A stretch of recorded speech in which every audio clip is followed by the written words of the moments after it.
খালাস। কিন্তু এটা আমাদের বোঝা উচিত, কেন গুনাহ করবা ভাইয়া? তোমাদের অগণিত ছেলের চেহারা দেখলে বোঝা যায় তোমরা নামাজ পড়ো না।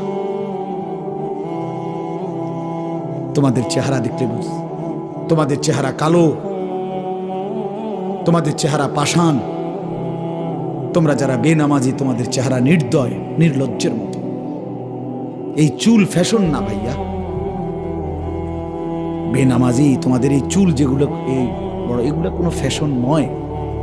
পৃথিবীর কোথাও এটা কোনো গবেষণায় এটা কোনো সৌন্দর্য হিসাবে স্বীকৃতি পায় না।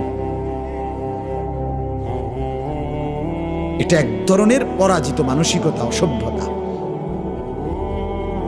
এই জন্য ভাই, সময়কে কাজে লাগাও, জিন্দেগিকে কাজে লাগাও, নাহলে আফসোস করতে হবে দুনিয়াতে। এই নারী ছবি, অস্থির দৃশ্য নিয়ে যারা জীবন কাটায়, দুনিয়াতেও তার লাঞ্ছনা হয়। একসময় প্রয়োজনের মুহূর্তে শারীরিক সক্ষমতা আর থাকে না, কষ্টই পায়, দুঃখে দুঃখে মরে, দুঃখে দুঃখে অন্ধকারে কাঁদে। এই জন্য আমি অনুরোধ করলাম, বুঝলে তো বুঝছই, না বুঝলে নাই। চারিত্রিক অধপতন সবচেয়ে বড় অধপতন। নারীর লোভ, নারীর আসক্তি, এটা জীবনের সবচেয়ে বড় পরাজয়। ওই শেষ, ওই শেষ। ফাত্তাকুদ দুনিয়া ওয়াত্তাকুন নিসা। নবীজি একটা আশ্চর্য হাদিস বলছে, উম্মত গোটা দুনিয়ার ফিতনা থেকে বাঁচো।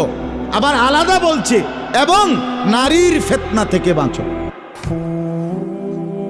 মানে গোটা দুনিয়া মিলাইয়া যতটা বড় ফিতনা, নারীর ফান্দে যদি পইরা যাও তো এটা গোটা দুনিয়ার মোকাবেলায় এটা এর চাইতে বড় ফিতনা। বাকি সব ক্ষতি পোষাইতে পারবা, কিন্তু চরিত্রের এই ক্ষতি আর পোষাইতে পারবে না, যার চরিত্রের অধপতন হয়েছে। Character is lost, everything lost, everything, সব শেষ, এভরিথিং সব শেষ। তার আল্লাহ তাআলা কোরআনুল কারীমে বলেছেন, ওয়ালা তাকরাবুজ জিনা, জিনা ব্যভিচারের কাছেও যেও না। কোন নারীর দিকে তাকানো, যার প্রতি দেখার অনুমতি না, এটা জিনা, চোখের জিনা। কোন নারীকে ছুঁয়ে দেখা অবৈধভাবে, এটা হাতের জিনা। কোন নারীর সাথে অবৈধ কথা বলা, মোবাইলে হোক আর সরাসরি হোক, এটা মুখের জিনা, জবানের জিনা। কোন নারীর উদ্দেশ্যে সামনে হেঁটে যাওয়া, পা দিয়ে এগিয়ে যাওয়া, এটা পায়ের জিনা। আল্লাহ রাসূল বলছেন, কোন নারীকে নিয়ে জল্পনা কল্পনা করা, এটা অন্তরের জিনা। আর লজ্জাস্থান দ্বারা যেই জিনা করে, এটাও জিনা। এই জন্য প্রত্যেক নারীর প্রতি আসক্ত ব্যক্তি এ জিনাকার, ব্যভিচার,